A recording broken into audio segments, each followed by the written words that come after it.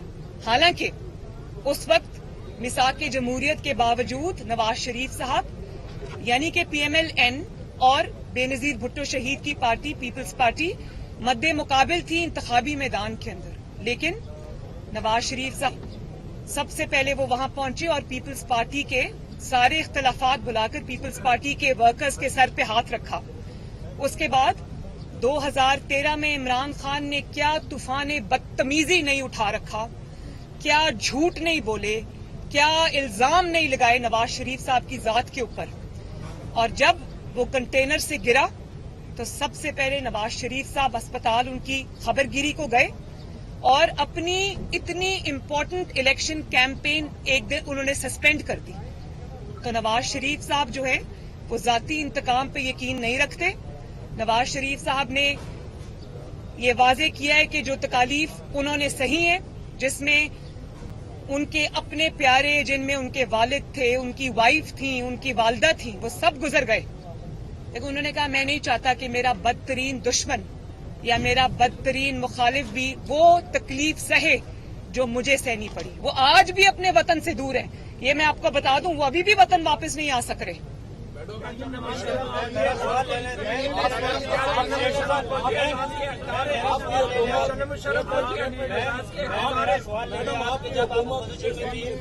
بلوچ طلبا کے لاپتہ کیمپس میں جاتی تھی، آج یہاں سے یہ بات آ رہی ہے کہ آپ اکیلے ہی عمران خان کے وار کا مقابلہ کر رہے ہیں، اتحادی کہاں پہ ہیں؟ جی نہیں، یہ بات درست نہیں ہے. یہ بات درست نہیں ہے کیونکہ یہ اتحادیوں کی حکومت ہے اور اس میں پرائم منسٹر جو ہے وہ مسلم لیگ نون کا ہے. تو میں ان کو بھی ریپرزینٹ کر رہی ہوں، میں اتحادیوں کو بھی ریپرزینٹ کر رہی ہوں. اور الحمدللہ رب العالمین میں عمران خان کی اس کی پوری جعلی جماعت کے لیے اکیلی کافی ہوں.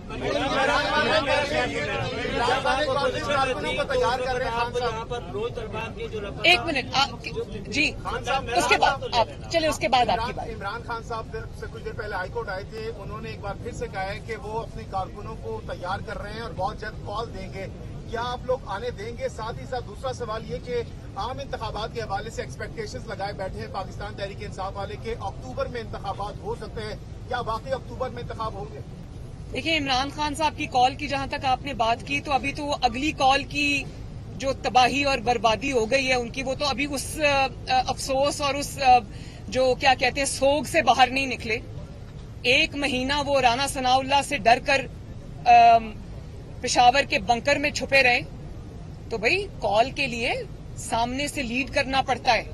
لوگوں کے بچوں کو، لوگوں کے بیٹوں کو گرمی میں تپتی دھوپ میں چھوڑ کر ریاست کے آگے کھڑا کر کے خود پیچھے ہیلی کاپٹر میں بیٹھ جانے سے انقلاب نہیں آیا کرتے، اس سے کال سکسیسفل نہیں ہوتی. اور ابھی تو میرا خیال ہے کہ وہ اس سوگ میں سے ہی، اس صدمے سے باہر آ جائیں جو قوم کی ریجیکشن پہ ان کو ملا ہے. تو یہی بڑی بات ہے. لیکن ایک میں بات جو اس میں بہت ضروری ہے وہ کہنا چاہتی ہوں کہ یہ کال کی بات نہیں ہے، یہ نہ نیشنل سیکیورٹی کمیٹی کی، نہ سازش کی، نہ کسی بھی جھوٹ کی بات نہیں ہے. یہ بات یہ ہے کہ عمران خان کے خلاف جو ایک کے بعد ایک کرپشن کا سکینڈل آ رہا ہے. ابھی ریسنٹ والا آپ پکڑ لیں کہ ملک ریاض کو سائفن آف کیے پیسے، ملک ریاض سے 10 سے 12 ارب عمران خان کی جیب میں گیا، شہزاد اکبر کی جیب میں گیا، خاتون اول کی جیب میں گیا، اور ان سب کی بنی منی گالا گینگ کا جو فرنٹ پرسن فرا گوگی کے پاس گیا، اور سینکڑوں کنال اراضی جو ہے ایک جعلی یونیورسٹی کے بہانے سے ملک ریاض صاحب سے ہتھیا لی. تو یہ جو پاکستان کی تاریخ کے سب سے بڑے ڈاکے عمران خان نے ڈالے ہیں، یہ سب اس کے اوپر سے توجہ ہٹانے کے لیے ہو رہا ہے. یہ سب اس کے اوپر سے جو ہے وہ اس کو ڈیفلیکٹ کرنے کے لیے ہو رہا ہے. تو یہ چھپیں گی نہیں باتیں، یہ سامنے بھی آئیں گی. اس کے اوپر کیسز بھی بنیں گے، کیسز بننے چاہیے، اس کے اوپر ایکشن ہونا چاہیے. اور جہاں تک